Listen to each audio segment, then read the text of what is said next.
This is Hannibal from thehannibaltv.com, and I am with the author of Slobber Knocker, which is a book I just bought. I'm not going to I haven't read it yet, but I'm really looking forward to it. Good old Jim Ross, WWE Hall of Famer. How are you doing this week? I'm good, sir. Thank you for having me on. It's my pleasure. I'm a huge fan of yours, and it came out in the news this past week that you have signed with All Elite Wrestling, apparently to the biggest contract ever for an announcer. That's what I heard. It's good. I'm very blessed, and I'm glad to be back at work. And I wanted to. Last year I got booked twice. I had a great job, made good money, and I went on the road twice. And that didn't work for me. I'm a workhorse. I'm not a show horse. So I just want to get back in the game. And when my contract ended at WWE, it just seemed logical to check the waters. And the guys at AEW were very motivated to hire me. And so it was pretty easy negotiation. And I understand you're going to be a full-time announcer there, so a voice that people will recognize when they're flipping through the channels? I hope so. I hope they haven't forgotten me, and that's the idea, to do some play-by-play. I'm also senior advisor. I really don't quite know what that means, other than I'll be happy to help some of these younger cats that are trying to learn their way as far as being an administrator or a booker or a talent relations guy, whatever it may be. Everything's new here. So at least my experiences over the years, I can help the younger guys. Well, you might not want to do that, or you could consider this, or whatever. Just help them kind of get their thing going. So senior advisor, again, whatever the hell that means. Do you have any idea for when they get the TV show up and running? Is it going to be monthly tapings? Is it going to be week to week? I believe the theory is right now for the TV to air weekly. So it'd have a weekly, weeknight spot. I'm thinking in prime time. Not sure of the day of the week. Not sure of the network.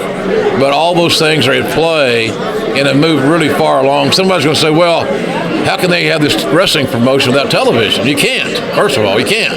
You got to have TV.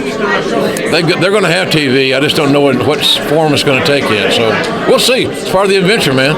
And what are your thoughts on some of the more outrageous wrestling? I mean, we've seen Joey Ryan do some weird stuff in recent years. There's intergender wrestling. I guess there's a transgender guy in AEW. Is AEW going to be more out there, or is it going to be more traditional? You know, I don't know the answer directly because we're just getting started.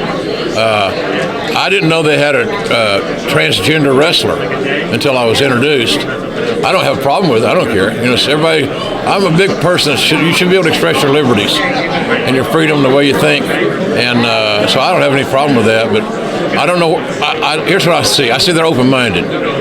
If they're open-minded, it means a lot of people get chances that may in other countries might not get a chance. So why not?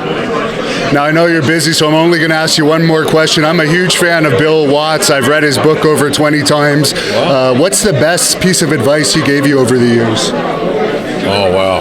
Man, he gave me a lot of good advice. I would say the biggest trait I looked for in when I was signing talent back in the day, the heyday in WWE, was reliability.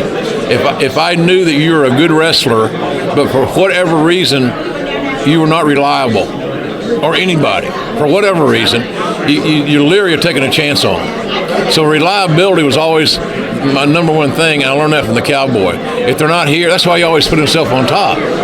He said, I can depend on me. I know I'll be there. Sometimes I don't know about some of these other yahoos. So that was the deal, reliability, and of course, athletic presentation. Don't let people go to sleep at ringside thinking they're watching a play or a theatrical presentation. Lay your stuff in, apologize later, but give the fans something to talk about from an athletic standpoint. I always refer to our guys as athletes and not entertainers. And if you were working for me, you would be dressing in a locker room, not a dressing room. The singers have the dressing room. The athletes have the locker rooms.